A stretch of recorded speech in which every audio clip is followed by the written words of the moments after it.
complete decoupling. Whenever a method works with a class instead of an interface, you are limited to using that class or its subclasses. If you would like to apply the method to a class that isn't in that hierarchy, you're out of luck. An interface relaxes this constraint considerably. As a result, it allows you to write more reusable code. For example, suppose you have a processor class that has a name, and a process method that takes input, modifies it and produces output. The base class is extended to create different types of processor. In this case, the processor subtypes modify string objects. Note that the return types can be covariant, but not the argument types. The apply.process method takes any kind of processor and applies it to an object, then prints the results. Creating a method that behaves differently depending on the argument object that you pass it is called the strategy design pattern.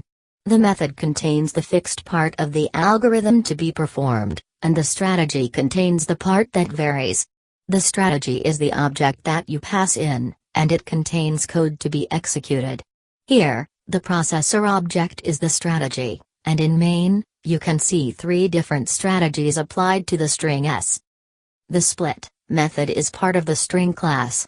It takes the string object and splits it using the argument as a boundary, and returns a string. It is used here as a shorter way of creating an array of string. Now suppose you discover a set of electronic filters that seem like they could fit into your apply.process method. Filter has the same interface elements as processor, but because it isn't inherited from processor, because the creator of the filter class had no clue you might want to use it as a processor, you can't use a filter with the apply.process method, even though it would work fine. Basically, the coupling between apply.process and processor is stronger than it needs to be, and this prevents the apply.process code from being reused when it ought to be. Also notice that the inputs and outputs are both waveforms. If processor is an interface, however, the constraints are loosened enough that you can reuse an apply.process that takes that interface. Here are the modified versions of processor and apply. The first way you can reuse code is if client programmers can write their classes to conform to the interface, like this. However, you are often in the situation of not being able to modify the classes that you want to use. In the case of the electronic filters, for example, the library was discovered rather than created. In these cases, you can use the adapter design pattern. In adapter, you write code to take the interface that you have and produce the interface that you need, like this. In this approach to adapter, the filter adapter constructor takes the interface that you have, filter, and produces an object that has the processor interface that you need.